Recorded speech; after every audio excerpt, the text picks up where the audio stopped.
Hello everyone, welcome back to my channel. তোমরা কেমন আছো? আশা করি ভীষণ ভালো আছো। আমিও কিন্তু দারুণ আছি। তো আজকের ভিডিওটা শুরু করছি হাসি মুখে, কিন্তু এন্ডটা হবে হয়তো অনেক দুঃখের, অনেক কষ্টের।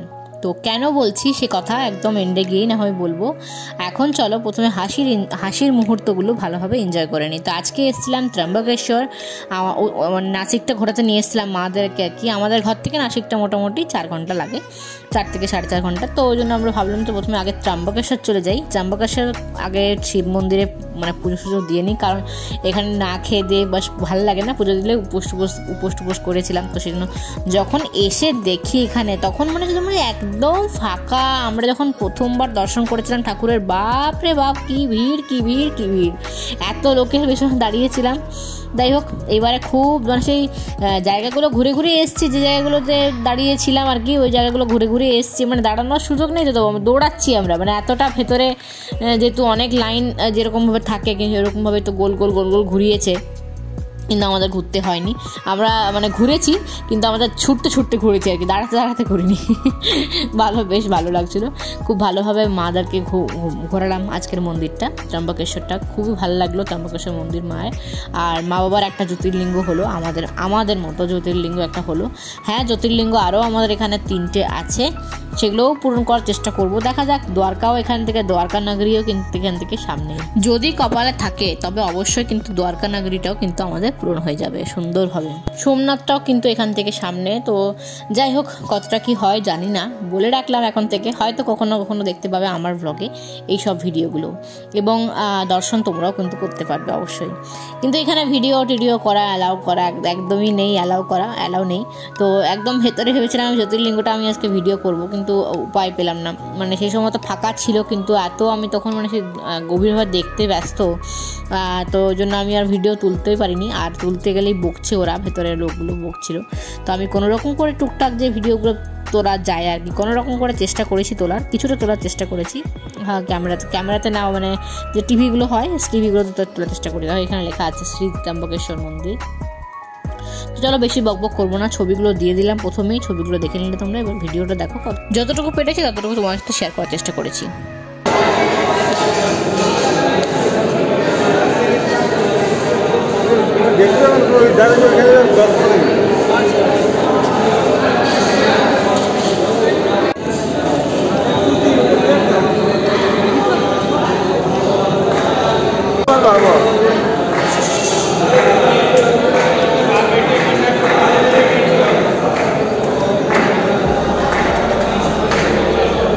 এরপরে চলে এসেছিলাম আমরা সাই বাবার মন্দিরে। তো সাই বাবার মন্দিরেও কিন্তু যথাসংখ্য অতটা ভিড় ছিল না, একটা রুমের মধ্যেই 1000 জনই ছিল, বসেছিল আর কি একটা রুমের মধ্যেই। তো ওই 1000 জনকে আমরা মোটামুটি আধা ঘন্টা বসেছিলাম, আধা ঘন্টা 20 মিনিট 20 মিনিট কি 30 মিনিট এরকম বসেছিলাম আর কি। তো যাই হোক, তারপরে কিন্তু খুব ভালোভাবে আজকে দর্শন হলো।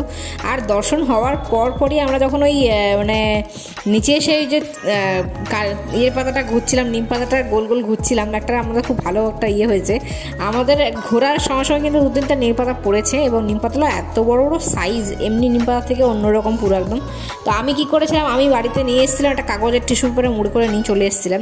বাড়িতে এসে কিন্তু টেস্ট করেছিলাম, এত অন্যরকম খেতে, একদম অন্যরকম খেতে। সিরিয়াসলি তোমার সাথে আমি আমার নিজের ফিলিংসটা শেয়ার করছি। আমি যখন অন্য পাতা খেলাম, অন্য নিম পাতা আমার কাছে আছে, তো নিম পাতা এত তিতা, মানে কি বলবো। আর এই পাতাটা খেলাম একদম বেলপাতা, অন্যরকম বেলপাতা, একদম বেলপাতার মতো টেস্ট, মানে দুটো টপ। মানে জানি না এখন কলিযুগে আর কিছু সুস্থ হবে কিনা, কেউ সুস্থ হয় কিনা, বলে তো অনেক কঠিন রোগও সেরে যেত, কিন্তু এটা আমার হয়নি, আমার বাবাটা সারেনি, কিন্তু এটা কলিযুগ জন্য হয়তো সারেনি। কিন্তু নিম পাতার গাছটা যে এরকমভাবে মানে বেলপাতার মতো খেতে, নিম পাতা, এটা মানে আশ্চর্যকর ঘটনা আর কি, মানে সত্যি অসাধারণ। তো খুব সুন্দর সাই বাবার দর্শন করেছি, আজকে সেরকম ভিড় ছিল না। আর যেটা আমরা আগেরবারে দেখিনি, সেটা এবারে দেখলাম। একটা বলতো না সাই বাবা এক চুটকি বাজিয়ে একটা করে আগুন জ্বালাতো, সেই আগুনটা ওইটা কিন্তু এখনও জ্বলছে, কী যে জ্বলছে আমরা জানি না, কিন্তু বললো যে ওখানটাতে এখনও জ্বলে, তো দেখে এসো যাও। হ্যাঁ, এধার মানে ঘর হ্যাঁ উধার, মানে তো আমরা গেলাম ওখানে গিয়ে পরে দেখলাম সত্যি তো ওখানে ওনার ঘরে চান করার জায়গা, কোথায় কি বালতি ইউজ করতেন সমস্ত কিছু রাখা আছে। হ্যাঁ, তো ওইগুলো কিন্তু আমরা দেখলাম এবার প্রথমবার। আর এগুলো ভিডিও করতে না আমি ভুলেই গেছি, আমি মনেই পড়েনি যে ভিডিও করে তোমার সাথে একটু শেয়ার করবো, এই জিনিসটা আমার মনে পড়ে না। আমি অ্যাকচুয়ালি ব্লগার তো ভালোভাবে হয়ে উঠতে পারিনি, তাই না, তার জন্য করতে পারছিলাম না। তো যেটা ওগুলো দেখলাম খুব ভালো লাগলো। তারপরে এসেছিলাম আমরা কিন্তু নাসিকের যেটা মেন লক্ষণ, যেখানে শূর্পণখার নাক কেটেছিল। আর এখানে ওই তপবনে কিন্তু এক বছর ছিল রাম। তো পর্ণকুটিরটাও কিন্তু আছে, মা তাকে সমস্ত কিছু দেখালাম ঘুরে জায়গায়, দেখো এখান থেকে সেটাকে তুলে নিয়ে গেছিলো। আবার এখানে 1 বছর বনবাসে ছিল রাম লক্ষ্মণ, সেসব কুটিরগুলো সব রাখা আছে, রেডি সমস্ত কিছু গুছিয়ে বাগিয়ে রাখা আছে, সমস্ত কিছু রাখা আছে। তো সমস্ত কিছু দেখালাম মাদেরকে। দেখানোর পর ওখানে একটা সিধা গুফা ছিল, যে গুফাটা ঢোকানোর মতো, মানে ঢোকার মতো খুব কষ্টকর ঢোকা, হ্যাঁ, হামাগুড়ি দিয়ে ঢুকতে হবে, হামাগুড়ি দিয়ে বেরোতে হবে। যাই হোক, খুবই কষ্টকর। ওখানে মনে হয় সেটা লুকিয়ে ছিল, এরকম কিছুটা ছিল, জানি না আমরা। আর এখন যে জায়গাটা দেখছো, এই জায়গাটা হচ্ছে তোমার কী যেন নাম ছিল, ঠিক নামটা মনে নেই, কিন্তু এখানে কুম্ভমেলা বসবে এই জায়গাটাতে নাসিকে কুম্ভমেলাটা হবে 2027-এ। তো সেই জায়গাটা কিন্তু আমরা এখন এসেছি, কুম্ভমেলার যেখানটা হবে। তো এখন কিন্তু খুব সুন্দর করে ডেকোরেশন করে সাজাচ্ছে। আর এখানে কী জন্য নাসিক নাম হয়েছে, নাক কাটা হয়েছিল, সেই পুরোহিত মশাই ছিলেন, সব কিছু বলছিলেন। আমি মাদারকে বলছিলাম যে দেখো ভালো করে শোনো, বলবে এখানে অগ্নিকুণ্ড ছিল, এখানে স্নান করতো, স্নানকুণ্ড, এইটা ছিল, ওটা ছিল, সব বলছিল আর কি, যে এখানে সীতা মাটিতে ধরতিতে মিশে গেছিলো, এখানে অগ্নিকুণ্ড, অগ্নিতে তোমার হয়েছিল, ঝাঁপ দিয়েছিল, মানে বলেছিল না সীতা যে তোমার করবো, সীতা তোমার অগ্নি পরীক্ষা দিয়েছিল, সেই জিনিসটা কিন্তু ওগুলো আমরা এখানে দেখা যায়, সেগুলো এখানে দেখে। জানি না এটা সত্য কিনা আদৌ, কিন্তু বলছে যখন, মানে মানুষ বলে না বিশ্বাসে মিলাই বস্তু তর্কে বহুদূর, তো সেই জন্য আমরাও কিন্তু জিনিসটাকে মানলাম, সত্য বলে মেনেছি। যাই হোক, খুব ভালো করে দিনটা কাটলো। আর একজন ভিডিও আমাদের যে ড্রাইভার দাদা ছিল, তিনি ভিডিও তুলে দিয়েছিলেন, খুব ভালো লাগছিলো জায়গাটা ঘুরতে। কিন্তু বোটটা চাপলে ভালো লাগছিলো, কিন্তু জায়গাটা এতটা স্মেল উঠছিল, সেই কী বলবো, মাছ চাষ করলে যেরকম আষ্টে গন্ধ ওঠে না, সেরকমটা গন্ধটা উঠছিল। যাই হোক, এখন কিন্তু সাজানো গোছানো চলছে খুব সুন্দর, এখানে কিন্তু কুম্ভমেলা 27-এ হবে, ওই জন্য আর কি।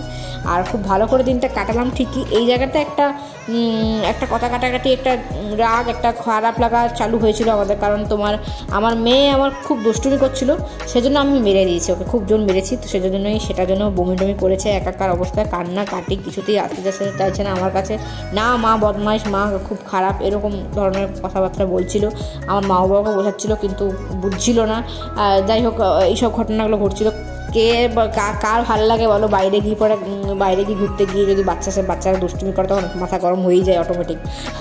যাই হোক, এইসব ঘটনা ঘটতে থাকে সবার ফ্যামিলিতে, সব ফ্যামিলিতেই ঘটে থাকে, সেটাও আমি তোমার সাথে শেয়ার করলাম যে কী হয়েছিল। এরপর এখান থেকে যে যাবো আমরা বেরোবো একটা মন্দির, এত সুন্দর অপূর্ব মন্দিরটা, জাস্ট তোমরা দেখবে, দেখে জাস্ট ওয়াও বলবে।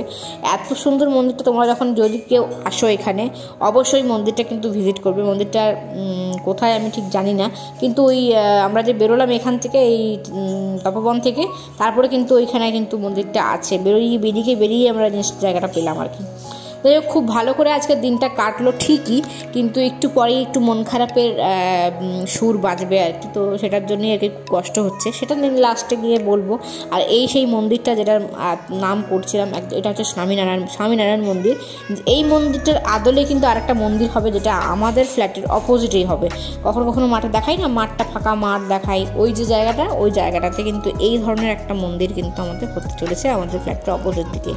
তো এটা হচ্ছে স্বামীনারায়ণ মন্দির। অনেক গল্প করলাম, অনেক কথা বললাম, গলা আমার শুকিয়ে গেল কথা বলতে বলতে, কিন্তু যেটা বলার সেটা এখনও বলিনি। প্রথম থেকে বলে যাচ্ছি কষ্ট, কিন্তু কি কষ্ট আসলে হচ্ছে, এই যে ট্রিপটা আমাদের এখন হচ্ছে, নাসিকের ঘোরাঘুরিটা হচ্ছে, এই ঘোরাঘুরিটা হওয়ার পর আমরা চলে যাব উমরগাঁও, মারা চলে যাবে বাঁকুড়া।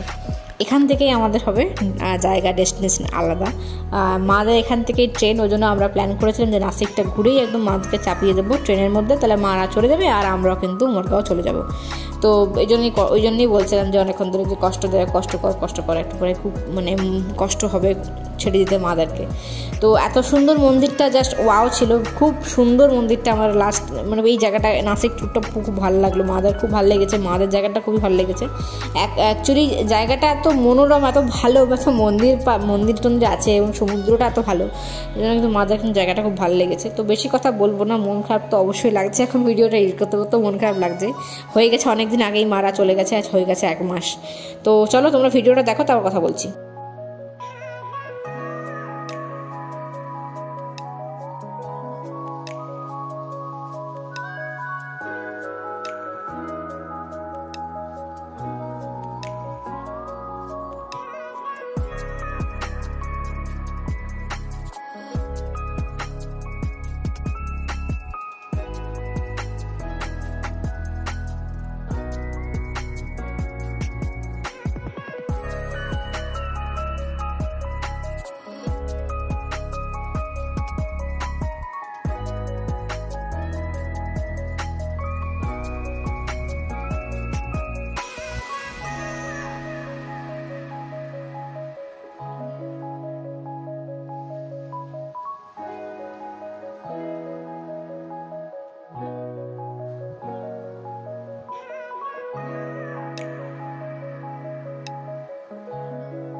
চলো মন্দিরটা ঘোরা হয়ে গেছে আমাদের, এবার আমরা ডিনার করব এইখানেই, রাতের এইখানে নাসিকে ডিনারটা করে নেবো। আর এখানে মেয়ে আমাদের খেলছে দোলনার মধ্যে, এখন দুলছে আর কি।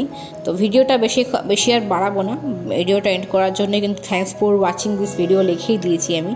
তো ভিডিওটা বেশি বাড়াবো না। মন্দিরটা সত্যিই খুবই সুন্দর, আর মন্দিরটা যারা তপবন ঘুরতে নাসিক ঘুরতে আসে তারা কিন্তু অবশ্যই মন্দিরটা ভিজিট করো, খুব ভালো।